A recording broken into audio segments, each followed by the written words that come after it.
आता तुमच्या समोर एक फिगर आहे पहा.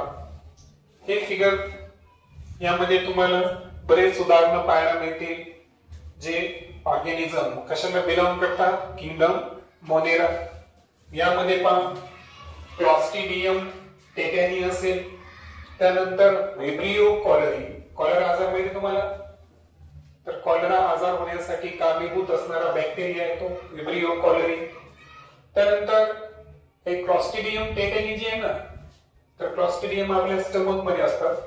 त्यानंतर आहे ट्रेपोनेमा पॅलिडम. त्यानंतर स्ट्रेप्टोकॉकस निमोनी, हे एक असे बॅक्टेरिया आहे ज्यांच्यामुळे आपल्याला निमोनिया नावाचा आजार होतो. त्यानंतर लेजेनिला निमोनी. त्यानंतर सॅलेमोनेला टायफी, टायफॉइड नावाचा आजार आहे पहा, है ना. तर टायफॉइड नावाचा आजार ज्या बॅक्टेरियामुळे होतो ते आहे सॅलेमोनेला टायफी. सो yesterday आपण लर्न केलं living world and classification of microbes. यामधलं पहिलं लेक्चर पाहिलं आपण. त्यामध्ये आपण 5 किंगडम सिस्टीम जी आहे, है ना, रॉबर्ट विटाकर यांनी प्रेझेंट केलेली. त्यामध्ये आपण 5 प्रकारचे क्रायटेरिया पाहिले आणि 5 प्रकारचे किंगडम्स पाहिले, ज्यामध्ये युनिसेल्युलर प्रोकॅरियोटिक कोणता किंगडम होता? Kingdom Monera. त्यानंतर युनिसेल्युलर आणि युकॅरियोटिक असणारा किंगडम कोणता होता? Kingdom protista. आणि त्यानंतर युकॅरियोटिक असणारा मात्र मल्टीसेल्युलर कॅटेगरी मधलं जे 3 किंगडम्स होते, kingdom फंगाय, kingdom Plantae and kingdom animalia, या संदर्भात आपण डिस्कस केले. आता आपल्याला आज एक किंगडम शिकायचा आहे ज्याचा सोलो मेंबर म्हणजे ज्याच्यामध्ये एकच प्रकारचा सजीव जास्त आहे, तो म्हणजे कोण? बॅक्टेरिया, है ना. बॅक्टेरिया संदर्भातलं जे किंगडम आहे ते किंगडम कोणतं आहे? Kingdom Monera. या संदर्भात आपण इन्फॉर्मेशन घेऊ. आता moving small rod like microbes in curd are lactobacilli bacteria. दही माहिती तुम्हाला, कर्ड. तर ते जर तुम्ही थोडस घेतलं काचपट्टीवर आणि त्यामध्ये जर पाण्याचे थोडेसे थेंब टाकले आणि त्याला जर आपण कंपाऊंड मायक्रोस्कोप मध्ये जर ऑब्झर्व केलं, तर ऑब्झर्व केल्यानंतर आपल्या लक्षात येईल की दह्यामध्ये एक विशिष्ट प्रकारचे जीवाणू आहेत, बरोबर, जे आपल्याला हालचाल करताना दिसतील. त्यांचा आकार जर पाहिला आपण तर रॉड लाईक, है ना, जसा रॉडचा आकार असतो त्या आकाराचे कोण असतात? जीवाणू. त्यांचं नाव आहे लॅक्टोबॅसिलाई. काय नाव आहे? लॅक्टोबॅसिलाई. आणि म्हणून पहिला पॉइंट जो सांगायला की दह्यामध्ये हालचाल करणारे मूव्हिंग स्मॉल आणि रॉड लाईक जे मायक्रोब्स आहेत, ओके, तर ते मायक्रोब्स अर्थातच ते आहे lactobacilli bacteria. All type of bacteria and blue green algae are included in kingdom Monera. आता किंगडम मोनेरा अंतर्गत कोणते सजीव येतात? मी सुरुवातीला सांगितलं की बॅक्टेरिया यांचा सोलो मेंबर आहे, म्हणजेच सर्व प्रकारचे बॅक्टेरिया आणि ब्ल्यू ग्रीन अल्गी. आता ब्ल्यू ग्रीन अल्गी सायनोबॅक्टेरिया आहे, तर त्यांचा सुद्धा समावेश कशामध्ये होतो? किंगडम मोनेरा मध्ये होतो. आता किंगडम मोनेराची काही कॅरेक्टरिस्टिक्स आहेत, ते अगोदर आपण समजून घेऊ आणि त्यानंतर मी तुम्हाला काही एक्झाम्पल सांगतो त्याची. एक एक्झाम्पल तर मी तुम्हाला सांगितलं सायनोबॅक्टेरिया, त्यानंतर दह्यामध्ये लॅक्टोबॅसिलाई बॅक्टेरिया, आणखी काही एक्झाम्पल आपण स्टडी करू. पण अगोदर त्यांचे कॅरेक्टरिस्टिक्स म्हणजे किंगडम मोनेरा अंतर्गत येणारे जे सजीव आहे यांची लक्षणे काय आहे, वैशिष्ट्ये काय आहे, ते आपण आता लर्न करू. पहिला आहे all the organisms are unicellular. हे तर आपण कालच पाहिलं. काल आपण डिस्कस करताना काय बोललो होतो की युनिसेल्युलर आणि प्रोकॅरियोटिक म्हणजे आधी केंद्रकी असणारे जे एक पेशीय सजीव आहेत त्या सर्वांचा समावेश कशामध्ये केलेला आहे? किंगडम मोनेरा अंतर्गत केलेला आहे. आणि दॅट्स व्हाय जेवढे काही ऑर्गॅनिझम बिलॉंग करतात किंगडम मोनेराला, म्हणजे मोनेरा या सृष्टीमध्ये येणारे, ते सर्व कसे आहेत? युनिसेल्युलर. युनि म्हणजे काय म्हणलो तुम्ही काल? वन. एका सेल पासून बनलेले आहे, ओके. आता दे मे बी ऑटोट्रॉफिक और हेटेरोट्रॉफिक, म्हणजे काही बॅक्टेरिया असे आहेत की जे स्वतःचं अन्न स्वतः तयार करू शकतात. मग तुम्ही म्हणणार की मग फोटोसिंथेसिस तर आम्हाला तुम्ही आतापर्यंत फक्त कशामध्ये शिकवलं, प्लांट्स मध्ये शिकवलं, पण ते त्या पुरतच मर्यादित आहे का? नाही. काही बॅक्टेरिया मध्ये क्लोरोफिल प्रेझेंट असतो, म्हणजेच ते फोटोसिंथेटिक बॅक्टेरिया झाले. काय झाले? Photosynthetic bacteria. काही बॅक्टेरिया जे आहे हे विशिष्ट रसायन म्हणजे केमिकलच्या साहाय्याने स्वतःचं अन्न स्वतः तयार करतात, त्यांना आपण केमोसिंथेटिक बॅक्टेरिया म्हणतो. आणि काही बॅक्टेरिया अन्नासाठी दुसऱ्यावर अवलंबून असतात, मग ते कोणते झाले? हेटेरोट्रॉफिक. मग स्वतःचं अन्न स्वतः तयार करत असतील तर त्यांना काय म्हणायचं? ऑटोट्रॉफिक. आणि जर अन्नासाठी डिपेंड दुसऱ्यावर राहत असतील तर त्यांना काय म्हणायचं? हेटेरोट्रॉफिक. म्हणजे काही बॅक्टेरिया हे ऑटोट्रॉफिक म्हणजे स्वयंपोषी आहे, काही बॅक्टेरिया हे हेटेरोट्रॉफिक म्हणजे कशा आहेत? परपोषी आहे. These are prokaryotic cell without distinct nucleus or cell organelles. Me already सांगितलं होतं की प्रोकॅरियोटिक सेल जी आहे ही आयडेंटिटी आहे. प्रोकॅरियोटिक सेल आपल्याला फक्त आणि फक्त कोणत्या सजीवामध्ये दिसून येईल? जे सजीव किंगडम मोनेराला बिलॉंग करतात. बरोबर. आता ही प्रोकॅरियोटिक सेलचं मी काल तुम्हाला वैशिष्ट्य सांगितलं होतं की युकॅरियोटिक सेल मध्ये परफेक्ट बाउंड मेम्ब्रेन न्यूक्लियस आहे, पण याच्यामध्ये न्यूक्लियस म्हणजे जे पेशीचं केंद्रक आहे ते निश्चित असतं का? म्हणजे त्याला न्यूक्लियर मेम्ब्रेन नाही. त्यानंतर पेशींची काही अवयव आहेत ज्यांना आपण सेल ऑर्गेनेल म्हणतो, जसं की mitochondria, endoplasmic reticulum, Golgi bodies. अशी काही सेल ऑर्गेनेल्स आहेत जे फक्त आपल्याला युकॅरियोटिक सेल मध्ये दिसतील. ते प्रोकॅरियोटिक मध्ये असतात का? नाही. आणि म्हणून सांगितलं की डिस्टिंक्ट न्यूक्लियस म्हणजे स्पष्ट असं दिसणारं केंद्रक त्यामध्ये आहे का? नाही. आणि त्यानंतर सेल ऑर्गेनेल्स, काही सेल ऑर्गेनेल जे आहेत हे आहेत, पण काही स्पेशल प्रकारचे सेल ऑर्गेनेल्स हे आपल्याला प्रोकॅरियोटिक सेल मध्ये दिसून येत नाही. त्यानंतर आता तुमच्या समोर एक फिगर आहे पहा. हे फिगर यामध्ये तुम्हाला बरेच उदाहरणं पाहायला मिळतील जे ऑर्गेनिझम कशाला बिलॉंग करतात? Kingdom Monera. यामध्ये पहा क्लॉस्ट्रिडियम टेटॅनी असेल, त्यानंतर व्हिब्रियो कॉलरी. कॉलरा आजार माहिती तुम्हाला? तर कॉलरा आजार होण्यासाठी कारणीभूत असणारा बॅक्टेरिया आहे तो व्हिब्रियो कॉलरी. त्यानंतर हे क्लॉस्ट्रिडियम टेटॅनी जे आहे ना, तर क्लॉस्ट्रिडियम आपल्या स्टमक मध्ये असतात. त्यानंतर आहे ट्रेपोनेमा पॅलिडम. त्यानंतर स्ट्रेप्टोकॉकस निमोनी. हे एक असे बॅक्टेरिया आहे ज्यांच्यामुळे आपल्याला निमोनिया नावाचा आजार होतो. त्यानंतर लेजेनिला निमोनी. त्यानंतर सॅलेमोनेला टायफी. टायफॉइड नावाचा आजार आहे पहा, है ना. तर टायफॉइड नावाचा आजार जे बॅक्टेरियामुळे होतो ते आहे सॅलेमोनेला टायफी. त्यानंतर आहे स्ट्रेप्टोकॉकस ऑरेसस आणि क्लॉस्ट्रिडियम बोट्युलिनम. हे असे काही बॅक्टेरियाचे एक्झाम्पल्स आहेत. तुमच्या मनात विचारला असेल मग बॅक्टेरिया आपल्या फायद्याचे का तोट्याचे?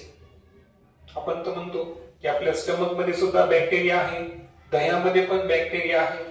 हे बॅक्टेरिया आपल्या कशा आहेत बरं? फायद्याचे. कशाचे आहे? फायद्याचे आहेत. तर त्यांना आपण युजफुल बॅक्टेरिया म्हणायचो. काय म्हणायचं त्यांना? Useful bacteria. आणि काही बॅक्टेरिया आहेत व्हिब्रियो कॉलरी, सॅलेमोनेला टायफी, यांच्यामुळे आपण आजारी पण पडू शकतो. मग हे आपल्यासाठी कसे आहेत? Harmful bacteria. कसे आहेत? हार्मफुल. म्हणजे बॅक्टेरिया दोन्ही टाईपचे आहेत. काही आपल्या फायद्याचे आहेत, काही आपल्या तोट्याचे आहेत. फायद्याचे असतील तर त्यांना म्हणायचं युजफुल बॅक्टेरिया, आणि तोट्याचे असतील तर त्यांना काय म्हणायचं? Harmful bacteria. चला आपण नावाची एकदा प्रॅक्टिस करू. म्हणा Clostridium tetani, Vibrio cholerae, Treponema pallidum, Streptococcus pneumoniae, Legionella pneumoniae, Streptococcus aureus, Salmonella, typhi, Clostridium, botulinum. आणि ज्या टाईपचे बॅक्टेरिया आपल्या स्टमक मध्ये असतात ते क्लॉस्ट्रिडियम आहे. कोणते आहे? क्लॉस्ट्रिडियम. आणि दह्यामध्ये मी सांगितलं कोणतं असतं? लॅक्टोबॅसिलस. ठीक आहे. इथं आपला किंगडम मोनेरा जो आहे तो संपून जातो. त्यानंतरचा आहे आपला किंगडम प्रोटिस्टा. युनिसेल्युलर सेल आहे, मात्र युकॅरियोटिक म्हणजे आधी केंद्रकी, ज्याच्यामध्ये परफेक्ट बाउंड डिस्टिंक्ट न्यूक्लियस आहे, स्पष्ट दिसणारा, आणि ज्याच्यामध्ये सर्व प्रकारचे सेल ऑर्गेनेल प्रेझेंट असतात, त्याला आपण दृष्ट केंद्रकी म्हणजे युकॅरियोटिक सेल म्हणतो. तर पण त्यांचे कॅरेक्टरिस्टिक्स, प्रोटिस्टा सिंगल सेल म्हणजे काय? Unicellular with a well defined nucleus. कारण मी सांगितलं स्पष्ट असं दिसणारं केंद्र त्या ठिकाणी असतं. कशामध्ये? युकॅरियोटिक मध्ये.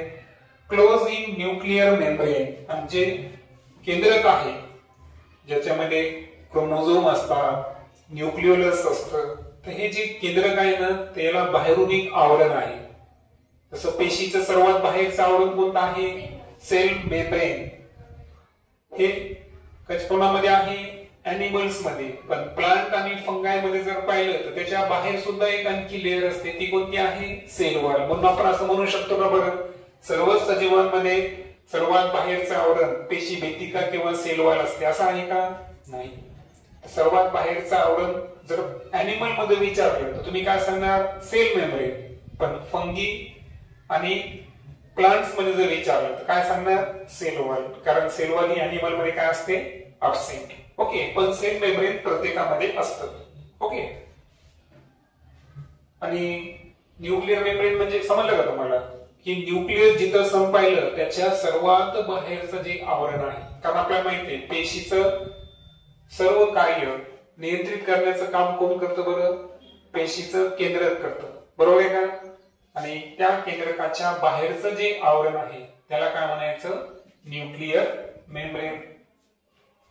त्यानंतर Protista have pseudopodia or hair-like cilia or whip-like flagella for locomotion. आता हे जे प्रोटिस्टा आहे त्यांचं एक वैशिष्ट्य आहे की ती एका ठिकाणाहून दुसऱ्या ठिकाणी हालचाल करू शकतात, मुवमेंट करू शकतात. त्यांच्या या हालचालीला काय म्हणायचं? लोकोमोशन.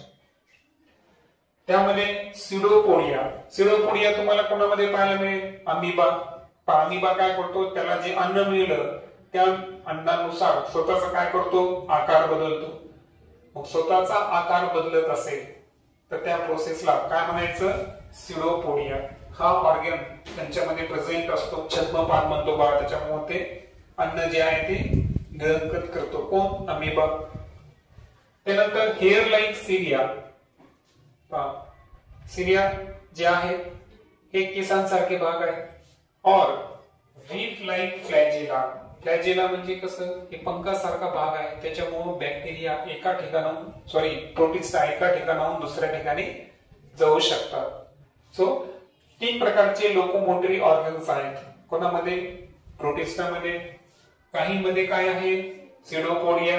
काही मध्ये सिलिया केसांसारखा भाग आणि काही मध्ये फ्लॅजेला व्हीप सारखा भाग, पंखासारखा. ओके. आता काही प्रोटिस्टा हे ऑटोट्रॉफ्स आहे आणि काही हेटेरोट्रॉफ्स आहे. ऑटोट्रॉफ्स म्हणजे काय? स्वयंपोषी, स्वतःचं अन्न स्वतः तयार करतात. यामध्ये कोण आहे? युग्लेना आणि होलोवॅक्स. हे 2 एक्झाम्पल तुम्हाला दिले आहेत. तर युग्लेना आणि होलोवॅक्स हे असे प्रोटिस्टा आहेत की जे स्वतःचं अन्न स्वतः तयार करतात. That's why they are autotrophic protist. Second जर पाहिलं आपण अमिबा आणि पॅरामेशियम. काय येते? तर अमिबा आणि पॅरामेशियमचं वैशिष्ट्य आहे हे कसे आहे? हेटेरोट्रॉफ्स म्हणजे ते स्वतःचं अन्न स्वतः सिंथसाइज करत नाही, दुसऱ्यावर ते डिपेंड आहे. म्हणून हेटेरोट्रॉफिक प्रोटिस्टा जर विचारले तर तुम्ही कोणाचे एक्झाम्पल देणार? अमिबा आणि पॅरामेशियम.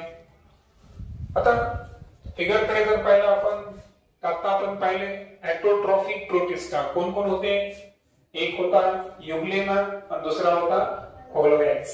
तर पहा इथं पहा, हा एक फ्लॅजेला सारखा भाग तो युग्लेना मध्ये दिसेल आणि हा आहे कोलोवॅक्स. हे दोन्ही स्वतःचं अन्न स्वतः तयार करतात म्हणून यांना ॲटोट्रॉफिक प्रोटिस्ट म्हणायचं. त्यानंतर हे जे पॅरामेशियम आणि अमिबा आहे, पहा अमिबा काय करतो, स्वतःचा आकार इथं बदलून म्हणजे जसं अन्न असेल तसं शेप बदलतो. तर पॅरामेशियम आणि अमिबा स्वतःच अन्न स्वतः तयार करतात का? नाही, म्हणून त्यांना म्हणायचं हेटेरोट्रॉफिक प्रोटिस्ट. फायनली पाहू आपण तिसरा किंगडम, तो आहे किंगडम फंगाय. आता किंगडम फंगी जी आहे, फंगी पण बोलू शकतो मी, कॅरेक्टरिस्टिक जर पाहिलं आपण, नॉन ग्रीन युकॅरियोटिक हेटेरोट्रॉफिक ऑर्गॅनिझम. आता फंगी तर माहित तुम्हाला, सेल कोणती असते? युकॅरियोटिक. आणि ऑर्गॅनिझम कसे आहे?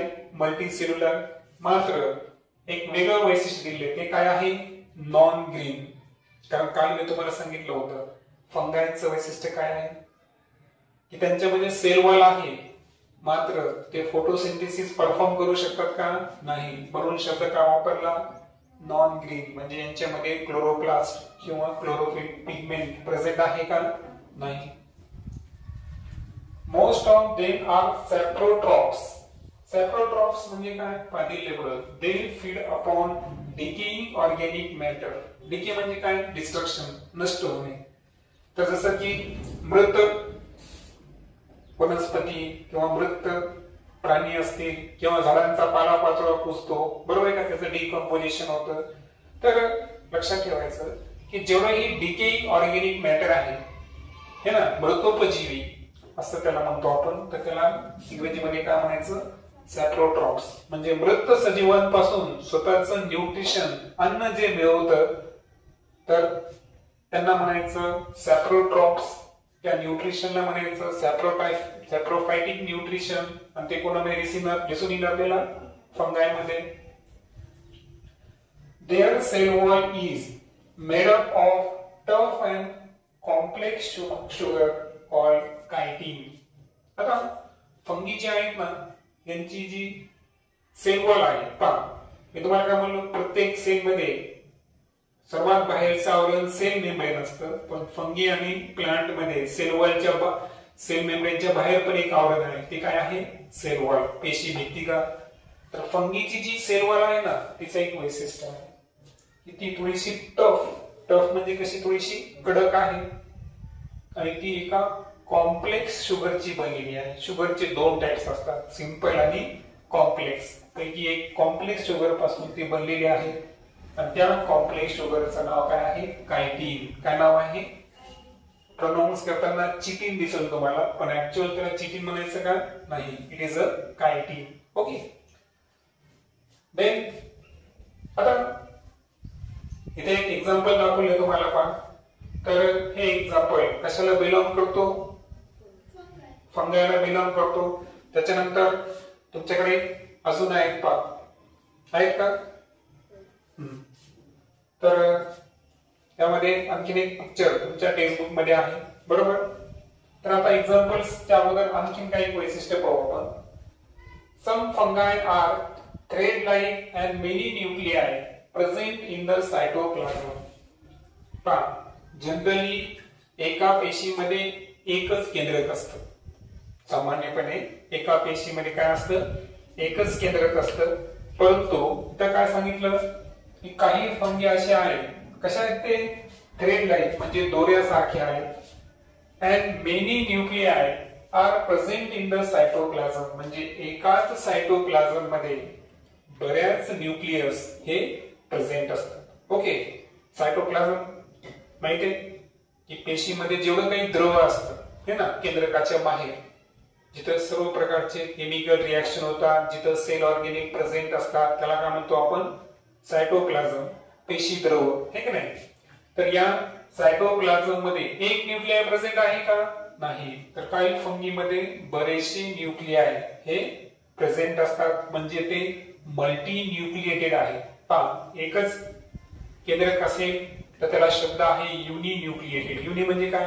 वन. युनि न्यूक्लिएटेड म्हणजे एक केंद्रक असणारे, आणि मल्टी न्यूक्लिएटेड म्हणजे काय, अनेक केंद्रक असणारे. आता एक्झाम्पल पहा. पहिला आहे बेकर्स ईस्ट. ओके, तर तुम्हाला माहित असेल जे पाव असतं ना, है ना, त्याच्यावर बुरशी लागते पहा, हे की नाही. तर त्या बुरशीला काय म्हणायचं, बेकर्स ईस्ट. त्यानंतर आहे ऍस्परजिलस. हे सुद्धा कोणतं फंगस आहे, जे फंगस कॉर्न मका नाही का, त्याच्यावर लागणारी जी बुरशी आहे त्याला म्हणायचं ऍस्परजिलस. त्यानंतर आहे पेनिसिलम. तर ही सुद्धा एक काय आहे, फंगी आहे. तिच्यापासून पेनिसिलिन नावाचे अँटीबायोटिक सुद्धा तयार होतं. त्यानंतर आहे मशरूम्स. आणि हे जे मी तुम्हाला आता फोटो दाखवला होता, हा कशाचा आहे, मशरूमला बिलॉंग करतो. दो many scientists of classification are introduced after the Whittaker, his five kingdom system is widely accepted. असं आहे का की विटाकर नंतर कोणी क्लासिफिकेशनचा प्रयत्नच केला नाही. तर बऱ्याच शास्त्रज्ञांनी त्यानंतर अनेक प्रकारच्या क्लासिफिकेशनचे सिस्टीम्स मांडल्या, परंतु आज रोजी आपण जे सर्वात जास्त अभ्यास करतो ते कोणाच्या सिस्टीमचा करतो, रॉबर्ट विटाकरची 5 किंगडम सिस्टीम. तर हे आहेत प्लांट आणि अॅनिमल्स बद्दल जास्त बोललो का आपण, नाही. आपण 3 किंगडम्स पाहिले. कोणते कोणते, किंगडम मोनेरा, किंगडम प्रोटिस्टा आणि किंगडम फंगाई. नेक्स्ट लेक्चर मध्ये आपल्याला मायक्रो ऑर्गॅनिझमचे क्लासिफिकेशन आणि त्यांचे कॅरेक्टरिस्टिक्स या संदर्भात डिटेल मध्ये डिस्कस करायचे. ओके.